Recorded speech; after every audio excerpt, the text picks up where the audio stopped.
make them first cut. Golly! Welcome to the First Cut Podcast. I'm Rick Gehman, and this is your DFS preview for this week's Shriners Children's Open. Joining me to break it all down, Greg DuCharme is here. Hello, Greg. Rick, good evening. The FedEx Cup Fall continues at TPC Summerlin this week. Always seems to be a good event right in your neck of the woods. I'm really looking forward to it. Viva Las Vegas. Yes, the course is in great shape. It's been cart path only for a while, and if you remember, they redid all the fairways and greens.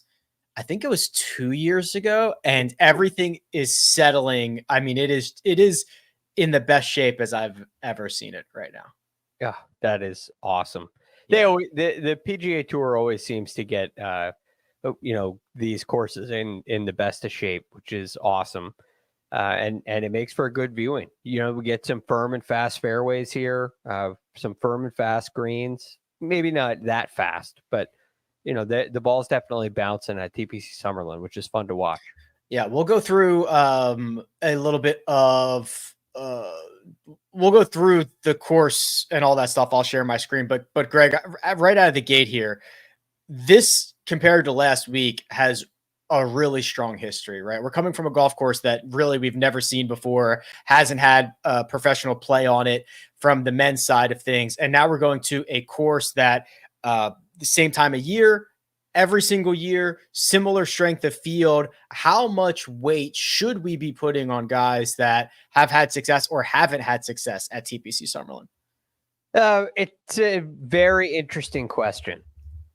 I think there's some weight to it. Always, but probably not a ton. And the reason for that is I don't mean this in a disparaging way at all. It's somewhat benign in the tasks that it asks a golfer for. You know, it doesn't have a whole lot of nuance to it compared to other PGA Tour venues. It has some wide fairways. It's somewhat long on the scorecard, 72.55 as a par 71, but it plays very short. It is at elevation. Guys can hit driver. It's short, turns into a wedge fest. The greens are not very undulating. They're fairly subtle, fairly flat, and they're usually they play at a really nice holing speed. So I don't think there's a ton of nuance to it. Perhaps a little bit of putting. I'll look into putting with course history. If guys have putted really well here in the past, that could be a good indicator. But it's certainly not top of the list this week. Yeah, there's certainly nothing that you couldn't learn Monday, Tuesday, Wednesday of tournament week that, you know, the secrets that guys who have played here for 8 or 10 years, they don't have anything on you. Josh, if you want to share my screen, I've got the scorecard here. We can start looking through my website, rickrungood.com. But this golf course is historically easy, Greg. You mentioned it. We have seen very deep, even cut lines. I think a couple of years ago, they set the record for deepest cut line under par. It was like 6 or 7 under par. Yeah, just something outrageous. And without any wind or anything like that, they take the top off this place, especially from holes 9 on. I mean, there are 4 different holes in the final 10 that have historically played a half shot under par. It is just an opportunity to shoot a 29. It's an opportunity to close fast. It's an opportunity for our purposes right now to rack up those fantasy points. These guys are going to be able to make a ton of birdies out there. Yes, and this creates something I was thinking about after watching the Black Desert. You know, you look at this bar graph. I think it's a great representation of it. You see number 9 that is way under par historically. Number 13, way under par historically. Number 16, those are the par 5s. Then you add in there 15, which is a drivable par 4. And all of a sudden, if you just make pars everywhere else, I mean, you got 4 under locked in, and that doesn't include the myriad of wedge opportunities you have throughout the entire round of golf. So if you're able to keep the ball and play off the tee, make birdies on the par 5s and make birdie at number 15, well, all of a sudden it's like 4 under par is even par. You make a couple of birdies with a wedge in your hand where there's ample opportunity. I mean, number 14 is a short iron into a par 3. Number 4 is another very, very short, accessible hole, you get to 5 or 6 under on your rounds pretty quickly. So, does that reward the great ball strikers? Or does that create more of a does that put more emphasis on short game and putting? I think that's a very interesting angle when you see someone like Matt McCarty. I've been thinking about this since you said it last night, Rick. He's a short game specialist. Yeah. Look at the Black Desert Resort, and you handle the par fives and a couple. I had 3 par fives and 2 drivable par fours. You handle those 5 holes every day, those 4 holes every day. No, 5 holes. And all of a sudden you're at 20 under, and you don't have to do a whole lot more. So that tends, in my opinion, to reward the short game and putting guys, as long as they're able to avoid bogeys on the remaining holes.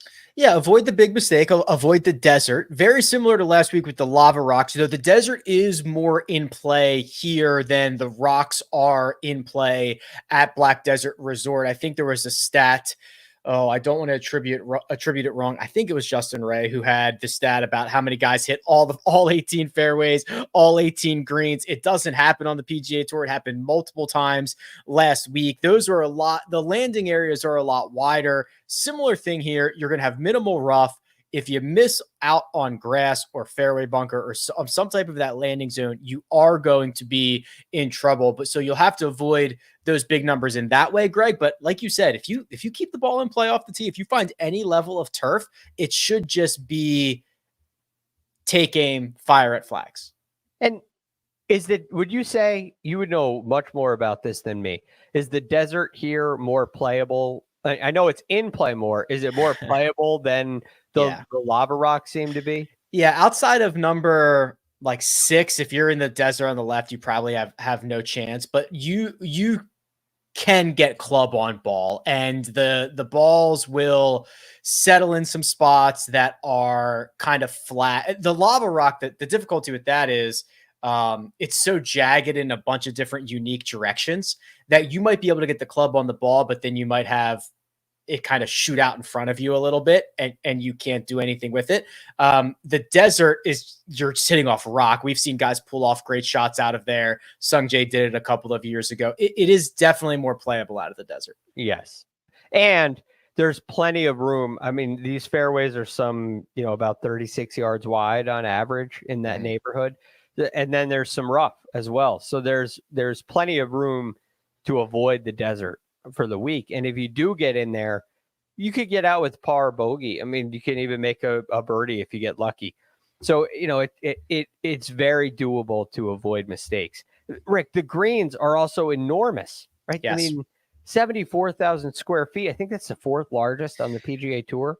Don't quote me on this, but I think they made them bigger. I'm thinking of just right out of the gate. Number 1, that green goes deeper than it's ever gone before on the back side of it. So I think they used to be like 7,000. And when they redid them 2 years ago, they made them even bigger, got a couple pinnable locations. Yeah, they're huge now.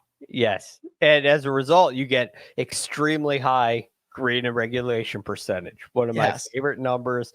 The big question is, will anybody beat Lucas Glover's mark of 66 greens this week at TPC Summerlin? I don't know. We are going to find out. We're going to start naming names. We're going to start at the top of this board. We've got a familiar name, twice a champion that we're going to start with, and then we're going to work our way down from there. But first, we're going to take a quick break and hear a word from our partners. CBS Sports HQ, giving you college football coverage unlike anyone else. We're talking Big Ten. Pre- and post-game coverage. Are you encouraged with the way that this team responded? Along with breaking news. A lot of movement in the rankings this week. Highlights and expert analysis. That streak could be in jeopardy here. Sure. What was your main takeaway from this game? How impressive was his domination?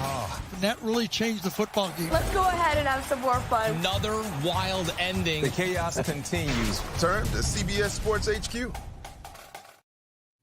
And we're back. Greg, I hope you don't think any less of me, but I have to admit that I don't usually hit the ball out of the desert because I don't get my clubs for free. I usually just treat that as a lateral hazard. Or if I do have my desert club with me, my 12-year-old 8-iron, I'll hit that. But otherwise I'm not hitting off rocks.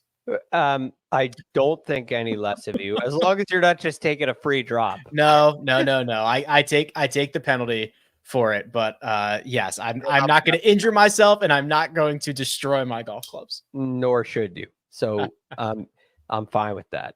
I am willing to take a little more risk in those situations, partly because I've hit myself in, not in the desert, but if I were in the desert, I would hit myself into that situation a little more. And I could see myself, taking a swing out of the cacti.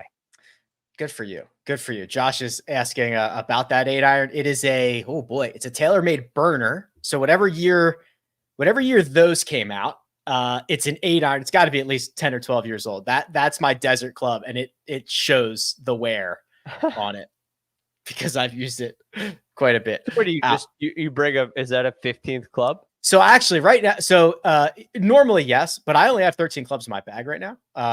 So I have a spot available, but yes, we would just play with a 15th club. Also, I might've mentioned this before, but a lot of places in Vegas, if you rent clubs, they give you an old 7-iron or an old 6-iron that's spray painted red.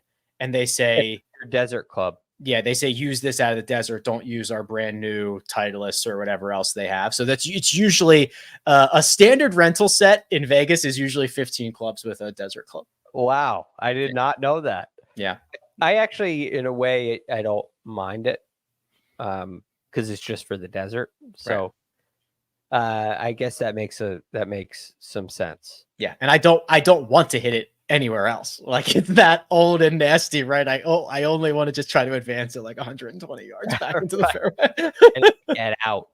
Get out.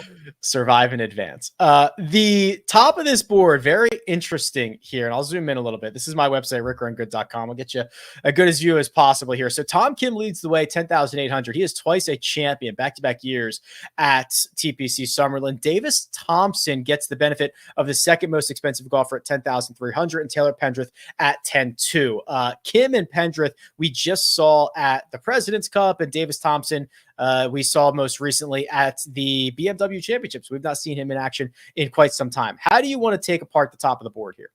Well, it's really hard to avoid Tom Kim, especially if you just take this group, Taylor Pendrith, Davis Thompson, Tom Kim. On this golf course, especially, Tom Kim stands apart. There may be other venues where Taylor Pendrith and Davis Thompson get a lot closer to Tom Kim in overall ability or potential success because of distance. But this is a place where Tom Kim has shown that he has plenty of distance. He's played here twice. He's won here twice. He could be the kind of player this week with his accuracy that hits 66 greens, right? He might be the favorite to catch Lucas Glover's number.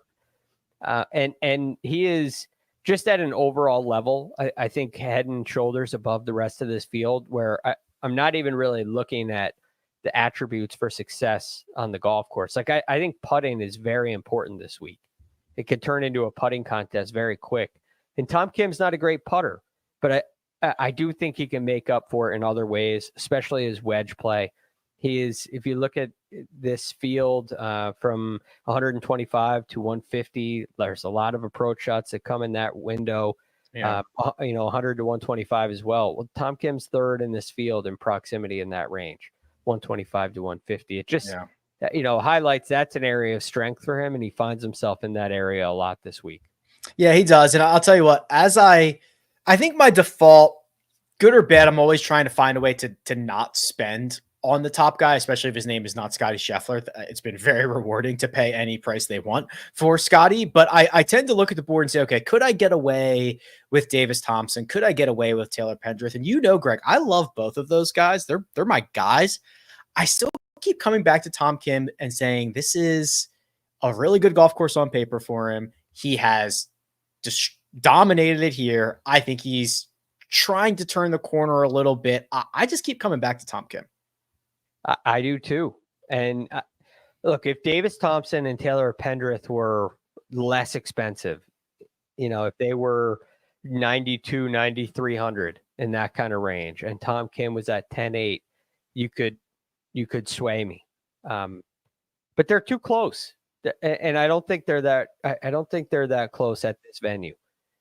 Davis Thompson, like you said, we haven't seen him since the BMW. His iron play has slipped a little bit, which is a concern. You're talking about 5 weeks in a row. He's a lot ever since he won the John Deere. He's lost strokes with his iron play in every single week since. He just at the BMW lost 4.5 strokes putting. I'm very curious, unsure of where his game is going to be. I think Pendrith would be another guy that I could definitely play. Yeah. I don't feel great about him being the anchor in my lineup. Yeah, I probably go Kim, Pendrith, Davis, Thompson. It's interesting because Pendrith is kind of the guy that when you look at Detroit Golf Club, for example, you think, okay, this is probably a better spot than TPC Summerlin is, but he's driven it really well. I wonder, I'd have to go back and look. I wonder if he is clubbing down a lot because he does not need to go full throttle at off the tee here, but then he can kind of he's a very good bent grass putter. He's fairly competent with the wedges at times. So I think that if you asked me to list the top 5 or 10 golf courses for Taylor Pendrith, I'm not sure I would have said TPC Summerlin, but he's had a lot of success here. Yeah, tied third last year, which was a really nice start for him, and it makes sense because he's really long off the tee and he tends to putt really well. Yeah, especially this year, which could prove to be important. So it's just hard for me to get either of these guys ahead of Tom Kim. It's no disservice or discredit to their games by any means. I just can't get him past Tom Kim in my mind. The $9,000 range is very, very interesting. So we've got Steven Yeager, who might be turning a corner here at 9,900, coming off a runner-up finish last week. Tom Hoagie is 98, and Kurt Kitayama is 97.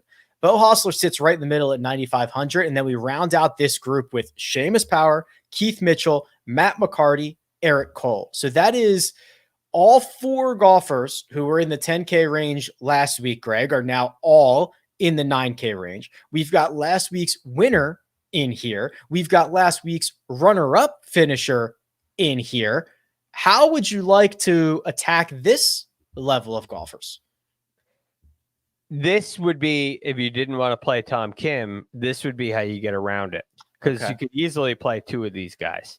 I mean, it's almost take your pick. I mean, it's just Steven Yeager. He's a hard one for me to figure out, and often I'm not on the bandwagon when he's priced high, just because his iron play is subpar compared to the rest of his game, and subpar to what we're typically looking for. But with what he's done off the tee, and as you pointed out yesterday, he's now gained strokes putting in 4 events in a row, and some significant. I think that there's enough there for that to be a trend. And when you look at that chart that we looked at earlier with the par 5s and the drivable par 4, and this becoming a putting contest, I think he can get away with some subpar iron play and rely. You could be a great driver and putter and tear this place up, because it is pretty easy to gain strokes on approach here. So I do like Steven Yeager this week. And to compare him to Tom Hoagie, who's a short iron specialist, Tom Hoagie's really been struggling with the putter.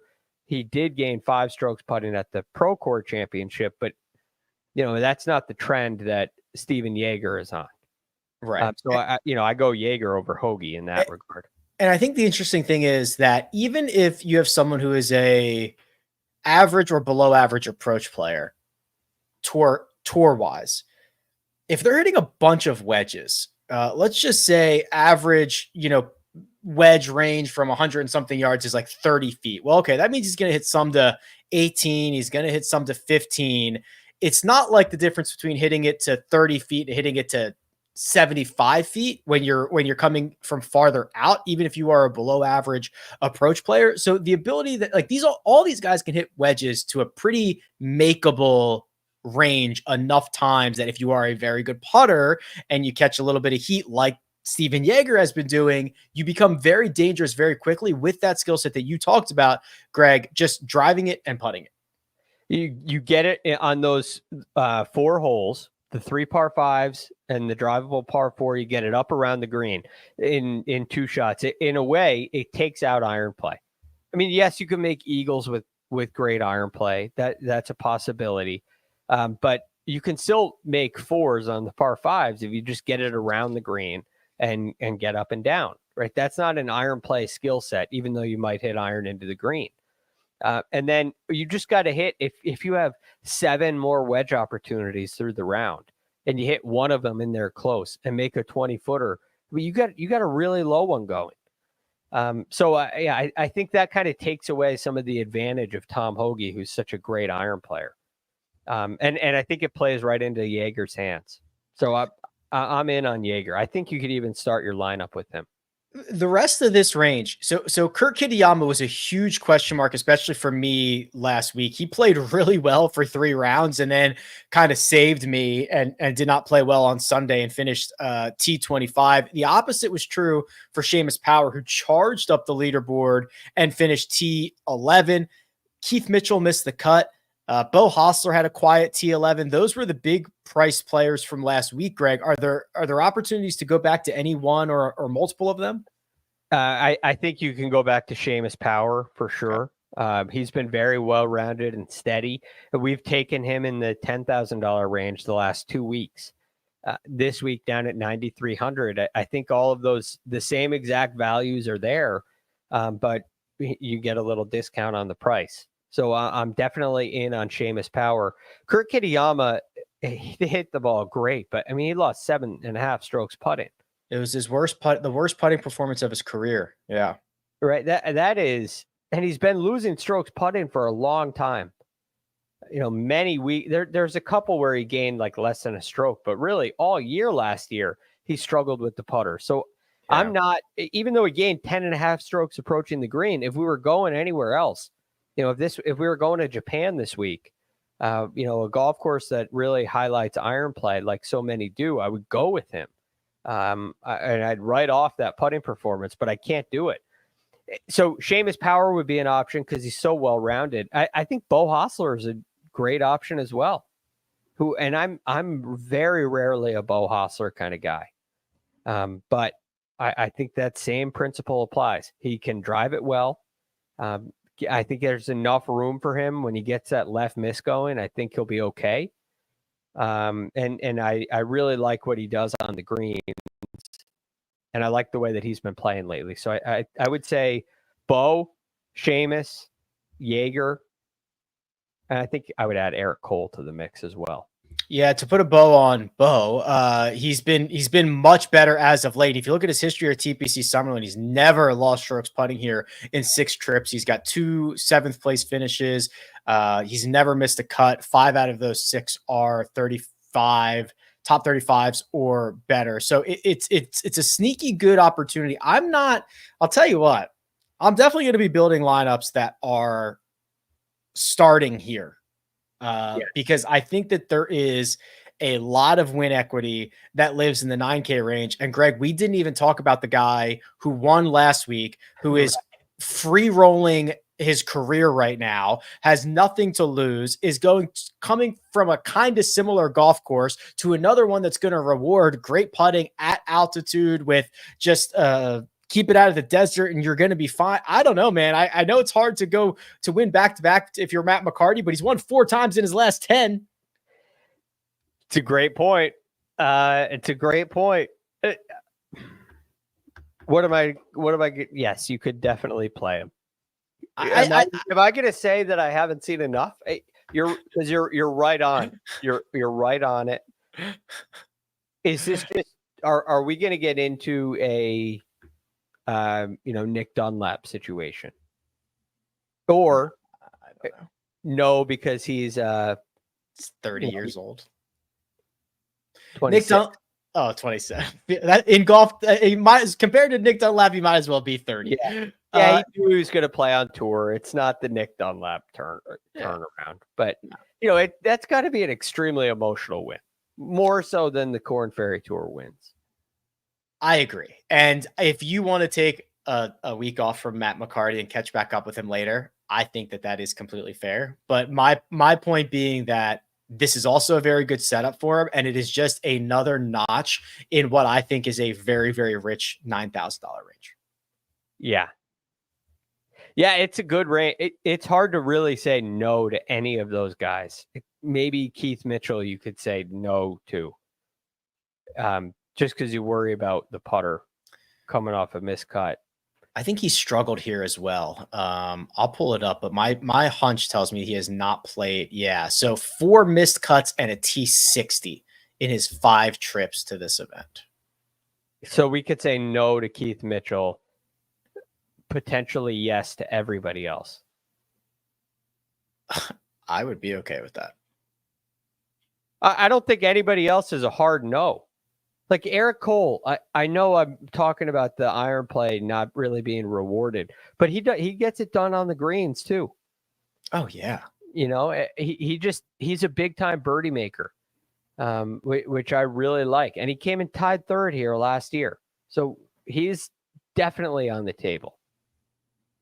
Yeah, no, I'm with you. I don't know if we've ever said that, where it's basically the entirety of the 9K range is viable, and it might be getting a lot of my attention for this week. Okay, well, we've got more to talk about. We've got some very good players in the 8K range. Then we're going to go to the 7s and the 6s. But first, we're going to take a quick break and hear a word from our partners. If you love football, this is the best time of the year. This is as big as it gets. The stuff of absolute dreams. Okay, Greg, we are back, and this is a tiny little $8,000 range, just 7 golfers. We start with the Desert Fox himself. Adam Hadwin is 8,900. Cam Davis is 88, and Maverick McNeely is 8,600 before we round it out with Harry Hall, Ben Griffin, JT Poston, and Johnny Vegas. Okay. There's still a lot to kind of parse through here. Where do you want to start? I think there are 2 guys I'm interested in this range. I think there's a lot more no's in this range, including the Desert Fox. But Cam Davis would be on the yes list for me. Agreed. It's not emphatic, but he's coming off a tied 5th at the BMW. He did not make the President's Cup team, but he has been putting a lot better. Gaining strokes in his last 3 events. He's long off the tee. He can make a ton of birdies. It feels like a kind of, you mentioned the Rocket Mortgage and Taylor Pendrith. Well, you know, this applies to Cam Davis as well. And he did finish tied 7th here last year. Never missed a cut. Putted well here 3 out of 5 years. I think he is at a nice price at 8,800. The thing that I like most about Cam Davis is he has proven to be pretty valuable at a lot of different golf courses. Yes, the obviously the success at Detroit Golf Club, and bomb and go find it at Castle Pines at 6,000 feet. But we're talking about a top 10 at the Shriners, a top 10 at the Wyndham Championship, a top 10 last year at Harbor Town, the Players. He's done it across the globe. I mean, I think that he's proven he's just a talented guy who can get it going. And yes, maybe a course that, see, it's okay if a course hems you in a little bit, as long as he can club down, because he does have the ability to be precise and accurate. You see that on his second shot all the time. So I really like the way that he's trending into 2025. Yeah, I do too. I think he got a little wake-up call last year with some of the struggles that he went through. Came back kind of out of nowhere with the Rocket Mortgage. And that win is, you could write that off as a kind of a surprise win. I think he was even surprised when he won. But the play from that point on has definitely shown signs of improvement. So I could get on board with him. The other one, Rick, is your boy. We were all over him last week. I think the same reasons apply here at Terry Hall. I think you can go right back to him. If you liked him last week, it's hard to get away. So so he'd been playing great golf. He was really good for the first 3 rounds, and then he coughed up 4.5 strokes on Sunday and finished T35. If this is a golf course that rewards, putting and wedge play, also this is his home course. He plays out here all the time. He also has, if you take the minimum down to just 12 rounds of course history, which is all that he has at TPC Summerlin. He's one of the best players in this field. I mean, look at the numbers. I mean, he's gained like 14 strokes putting in 12 rounds at TPC Summerlin. He's got a T8, a T15, and a T26. So if you were in on Harry, hold the line. No reason to go anywhere. Let's get through this week, and then we can make some more decisions later. Yeah. I'm very pleased with his ball striking. I think his ball striking has been better than it ever has coming into TPC Summerlin as well. And the putter seems to just not be going away. So I'm definitely on board with that. And I really think that's all I like in the 8K range. I'm with you. The only other one, and I want to get your thoughts on, is JT Poston. Now, I know 2024 wasn't great for him, but a golf course that, you know, let's keep it in play off the tee. Let's turn it into a wedge contest and see who can putt the best. That should be a JT Poston spot. And the results here are, for me, good enough. Yeah, he's missed some cuts, but he's got a fourth, a third, a couple of top 25s weaved in through there. What are we doing with JT Poston? Has it been long enough that I can forgive him? I haven't seen him since the end of August. Can I forgive JT Poston's 2024 and expect him to get back to the good stuff? At 8,100, I think you could. He has still, if I'm finding a silver lining here, he has still performed pretty well in an important area, 100 to 125. He's inside the top 10 in this field, which could go a long way. It fits his mold, even though his play wasn't very great last year. Could his putting around? I'm off. Yes. I generally don't like jumping into this boat, but I totally agree with everything that you're saying. Yeah, so, I'm probably not going to do it, but I wouldn't say you're wrong for doing it. Well, he was the one. So, you know, we were on the same page with Cam Davis and Harry Hall. Those two, it's like 2.5 guys for me. The half is JT Poston. He's the other one there. He's $8,100. That would be the third. I don't think I'm very interested in Johnny Vegas. Adam Hadwin, I'll take a pass on this time. And I was hoping Ben Griffin had been playing a little bit better, but it's kind of a tough to get to Ben. Yeah, I agree. Let's continue. The 7K range. This is where you start to get a ton of names. And for this week, there are 37 names in this range. Harris English and JJ Spawn are 7,900. Kevin Yu, fresh off his victory, is 78. The middle of this range, that's Ricky Fowler, Adam Svensson, and Michael Thorbjornsen.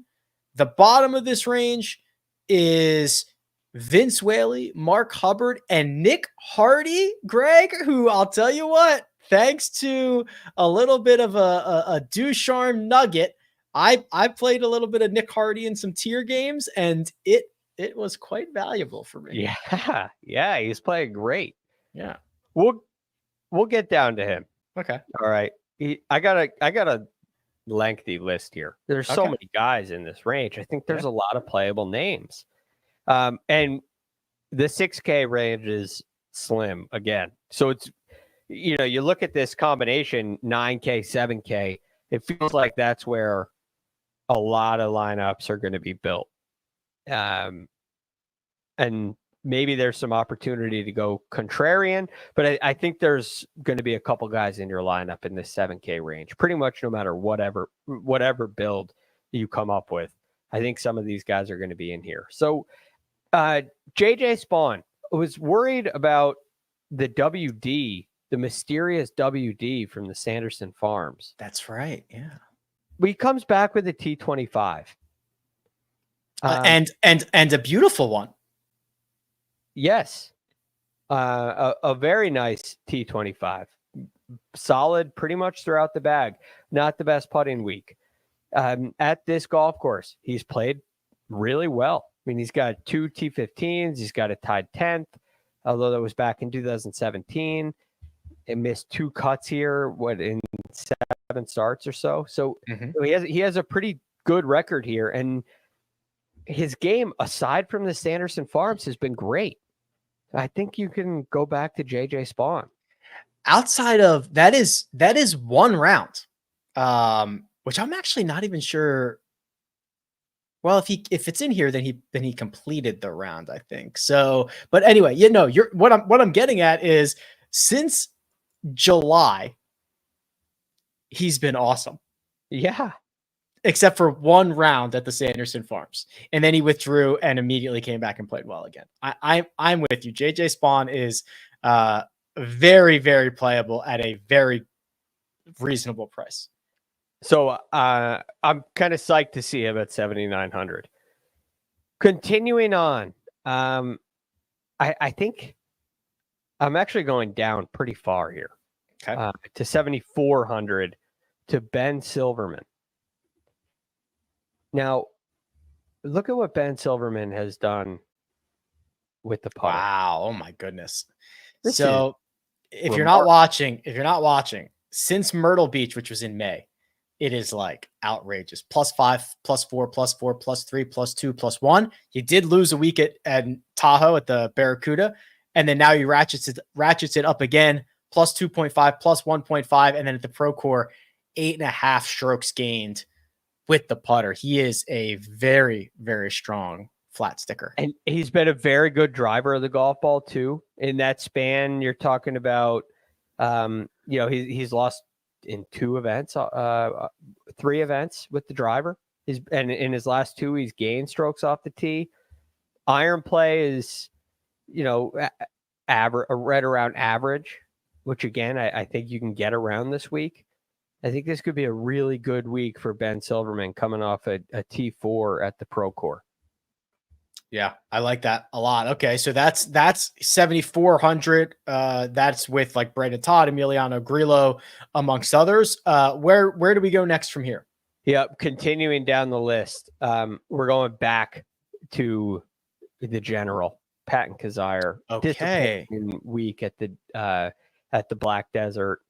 Feels like we've been on him every single week in the fall, and I think he just keeps earning it. Right, his putting has stayed in the positive. His iron play has been in the positive. His short game has been really good. Now, it shouldn't be used very often this week, but it is an important area. It is one of the more difficult aspects of TPC Summerlin should you miss a green. And again, on those the scoring opportunities, rather than par saving opportunities, scoring opportunities come from short game. So it is important, even though you're going to hit a really high number of greens of regulation. Patton Kizzire seems to check all the boxes for me still. I was wondering if you were going to go back to Patton, and I think that I was generally a yes on that. So it was good to hear that validation as well. He is $7,300. All right, now I have this I got like 4 more guys I'm interested in, but okay, 2 of them are at the same price. And I don't know which one you like more. That's okay. Daniel Berger and Justin Lauer. Oh boy. Because I think they're both playable. I want to look deeper at Lauer because he got really noisy last week. Did he go low at some point? What am I thinking of? He missed the cut. Maybe I'm thinking of his Sunday at Sanderson. Then is when I saw him. Yeah, that could be. But Rick, it was close. He gained strokes and missed the cut at the missed the cut on the number. Berger got through. I just don't know what to make of Berger. Right. I also don't know if this is a great spot for him. I think that in this type of event where it's going to have to be an approach and putting contest and a wedge situation, I think I might prefer Lauer here, honestly. Okay. I mean, he's similar to Ben Silverman. Yeah. Has just been in fuego with the putter since the US Open. I want Berger at like honestly, Zozo is even in the Zozo field. I don't even know. Is Zozo a smaller field again? I don't know. But I get what you're saying with the golf course, like a little more iron play, a little more precision required. I want a nice distribution of wedges and mid irons and some long irons and having to get up and down to make par. And I want all of that. I don't want a 1 skill set or a 2 skill set competition. Okay, that's great. So in that case, I like Justin Lauer. Yeah, I think it's Lauer. Okay. So Henrik Norlander, we talked about last week as a 6K guy. He's now at 7,000 flat. I'm wondering why he's so cheap. I don't even know if it's a great venue for him, but he's just playing great golf. It's like he doesn't even have status to play every week out here, but he just plays well every time he tees it up. It's been really impressive.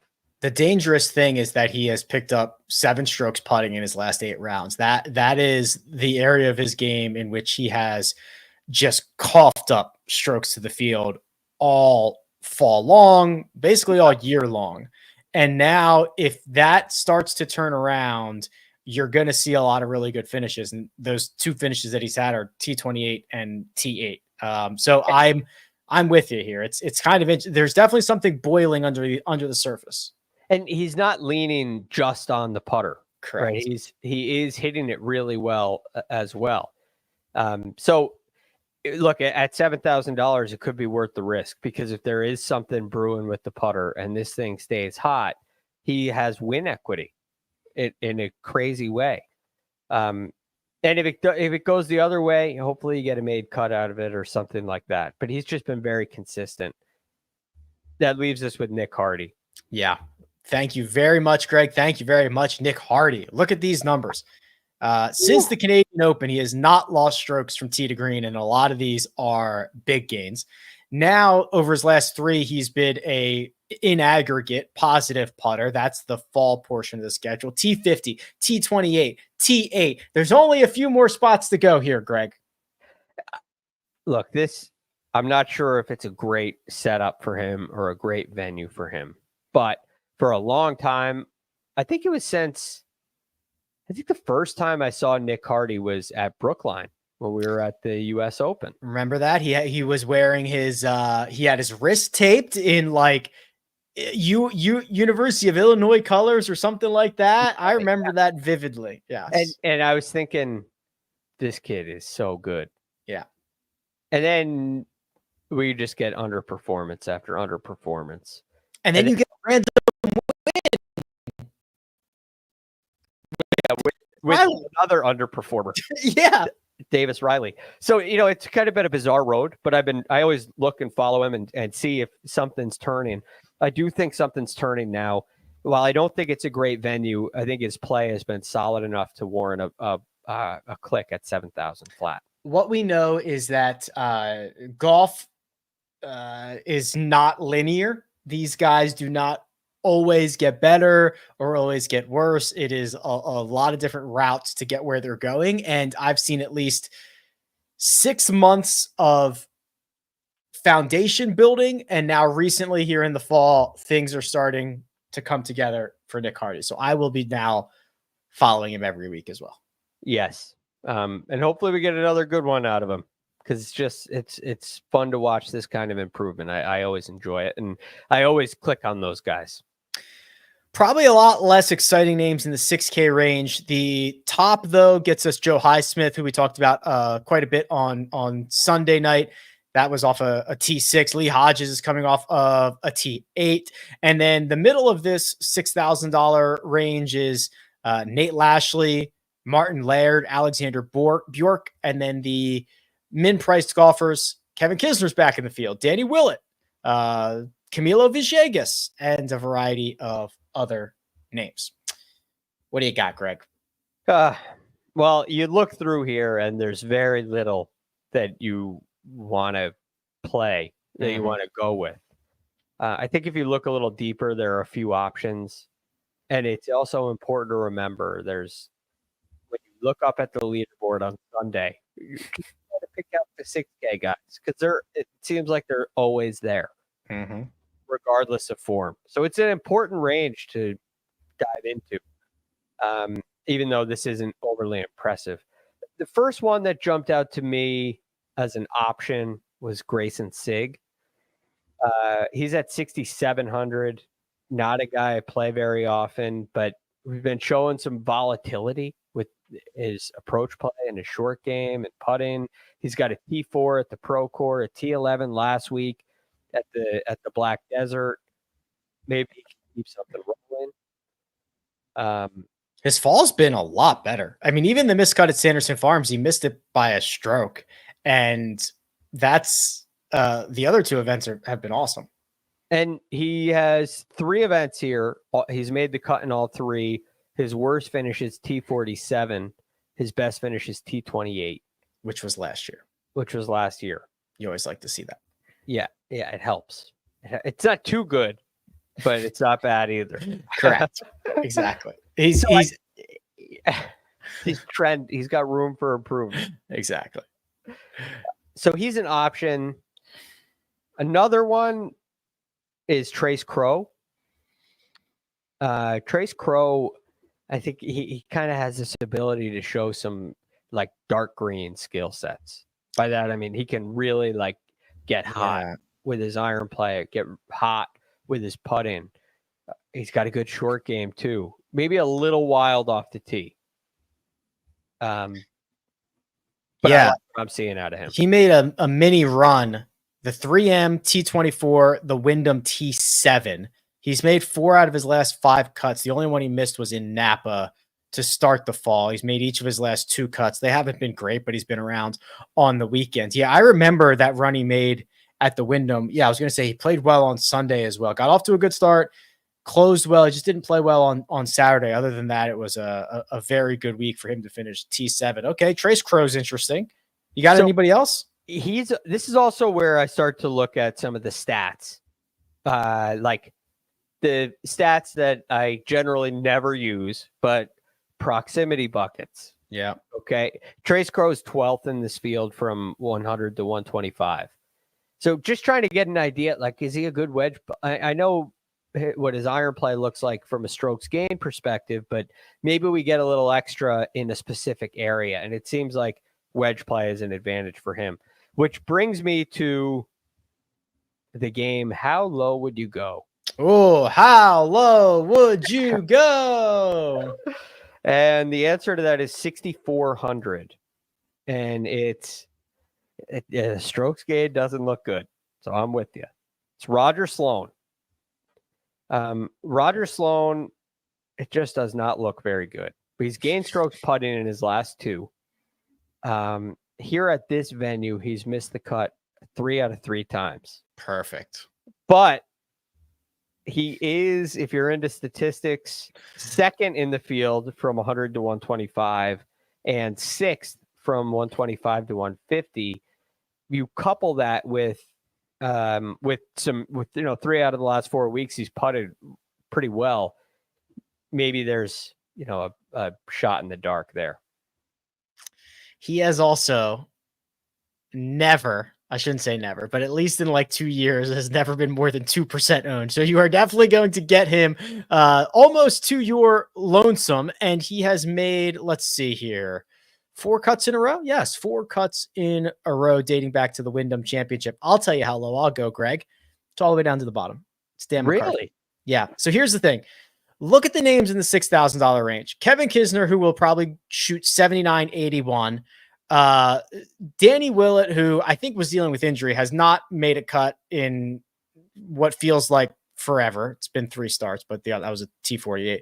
And then you've got Dan McCarthy, who is just a very sound Korn Ferry Tour professional who is coming off a T7 2 starts ago, makes a lot of cuts, finished T8 at the Utah Championship. Just one of these guys who's able to play above to moderately above average golf on the Korn Ferry Tour. Very, very competitive, priced at a range with guys who are hardly even full-time professionals anymore. That's good enough for me.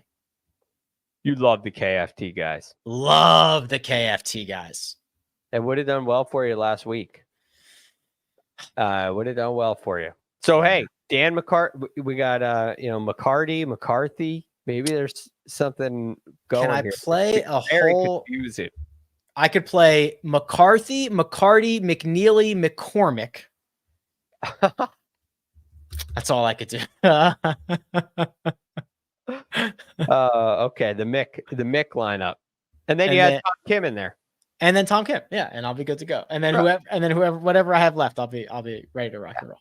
Okay, I like it. Yeah, exactly. All right, so Cool. all the way, it's so funny because every week I look at these leaderboards. It's like, okay, that guy was he was 6,300. Yes, It's easy to pass over these guys, but there are a few that do make a difference on these tournaments every week. the best possible lineup you could have made last week was $47,800. It was Steven Yeager was the most expensive, 9,300. Lucas Glover was 9,000. Then it was McCarty at 8,000, Matty Schmid at 79, Joe Highsmith at 7, and Kevin Streelman at 6,600. That was the best possible lineup you could have put together.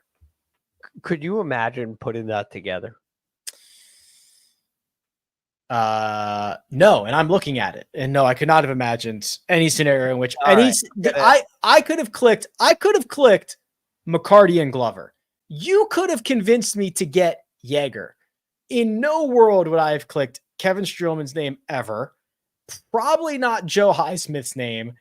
And I'm a sucker for Matty Schmid, and I'm not even sure I could have gotten there on him. So I am too. Half of that lineup, there was just like very little chance. I would have never. You could have given me 10,000 lineups. I'm not sure Kevin Streelman would have gotten any of them. How do you even? Is that like computer generated 150 lineups? You're just going to go strictly model. Is that how you end up with something like that? Yeah, and well, yeah. I mean, I'd be interested to be see what your inputs are on that model, right? Because you'd have to find something very specific for Kevin Streelman. But yeah, and then you'd have to probably add in some volatility. You'd probably also have to say a lot of these, lineup you'd have to say it's okay to build lineups that don't spend $50,000, that don't spend $49,000, that don't spend $48,000. Because a lot of them want to defer to using up all of your salary cap. Right. Oh, Yeah. fascinating. Just to combine the play of Kevin, and I don't know if I doubt anybody did this, but just thinking about it, to combine Kevin Streelman with your highest priced player being 9,300. Yeah. Right. Taking that kind of a jump and then taking all those risks down at the bottom as well. It's just, that's why this game is hard. Yeah. And to Greg's point, that lineup was almost certainly not entered in any contest. So the best lineup you could have made is very, very different than the best lineup that was actually played in some type of contest yesterday or on Thursday, I guess I should say. We do have some breaking news. Josh has just let me know that in a 6-for-1 playoff in the Monday qualifier, Neal Shipley is in. Whoa. Love Neal Shipley. Playoffs? So he's got to get added. Is he going to be in between Tom Kim and Davis Thompson? No. No, he'll be above Tom Kim. Yeah, obviously. So hold on, Josh, I'm going to throw my screen back up here. He'll be in the 9K. He's in. I don't know, man. It's weird because the Monday Qs usually get very buried in the pricing. So he will be added tomorrow morning. The other ones that got in, my apologies, Josh, I just closed it out. There was a 6-for-1 playoff. So this is from Ryan French, Monday Q info. Lonto Griffin is in. Morgan Hoffman and Nico Galletti are in. Nico Galletti, first off, talented golfer, plays a lot of desert golf. I believe he went to Arizona State, definitely from Arizona. Not a bad option. And then finally, Neal Shipley will be added to this field on Tuesday morning. Shipley coming off a T13 at the Pro Tour, in which he gained 5 strokes from tee to green. 3M Open, 5 strokes from tee to green. 8.9 at the Barracuda, 7.2 at the ISCO. It's Shipley time. Oh, man. I can't wait to see where he's priced. I can't wait because I'm in the belief that we don't really know how good a putter he is. or how bad a putter he is. Right? Yeah. We don't know yet. And so I'm very lenient on those kind of stats. And at a venue like this, it would not surprise me if there was a first-time PGA Tour winner here in a week like this. Why not Neal Shipley?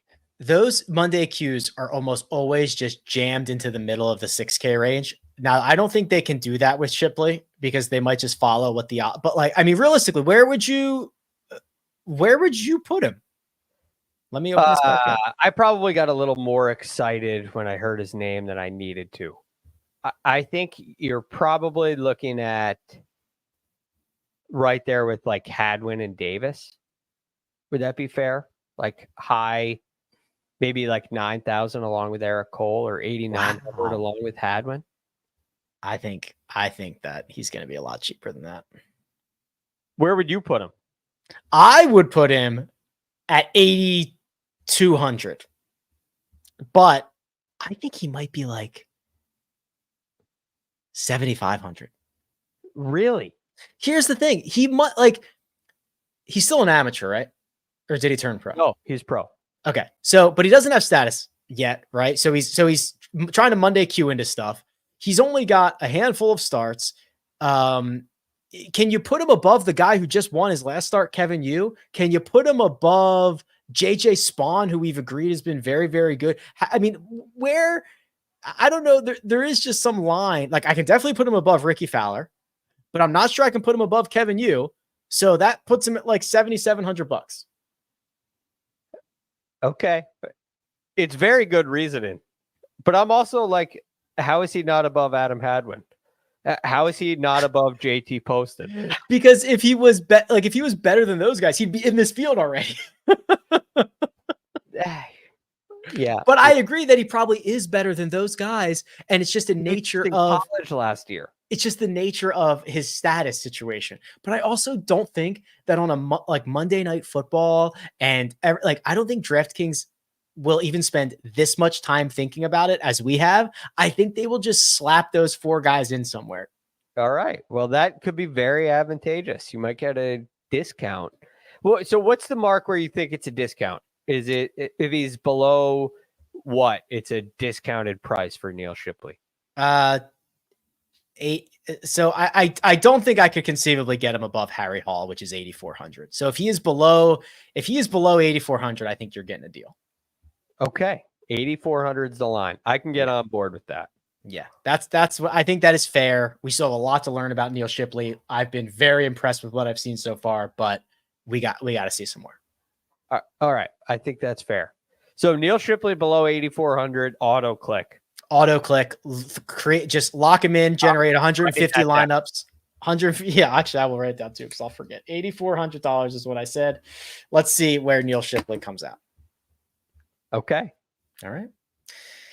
We will be back on Tuesday for the mega preview pod, where we do storylines, best bets, the one and done. You can get this podcast anywhere you listen to pods. You can watch us live on YouTube, obviously, if you're not doing that already. And you can email Josh all your questions, concerns, complaints, comments, and much more at firstcutpod@gmail.com. Josh, does that sound right? I'm doing that off the top of my head. I believe it is First Cut Pod.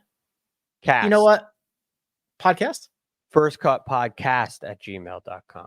Thank you, Greg. Also, I'm sure it is in the description of the video, so you can just probably click it and it's kind of like giving directions to somebody when you know they're just going to plug it into the GPS. So about a year, maybe it was like 2 years ago, we had that with our realtor, and she was like, listen, no, you got to turn left here, use this. And we're like, just give us the address. Yeah. We are going to just plug. She's like, no, it's confusing. Just listen. And we're like, give us the address. And we plugged it in. I'll tell you what, Greg, it took us to the wrong spot. we should have listened to her. Now I feel for her in that situation. You really need direction. I know you think I'm crazy, but you can't follow the GPS. Yeah, it was a new area. The GPS wasn't like updated yet. It wasn't accurate. and we just kept brushing her off. Give us the address, give her the address. And we got lost and had to call her and say, hey, we're idiots. Hate to see it. We need you to give us those directions again because we were not listening at all. Millennials. The worst, the absolute worst. All right.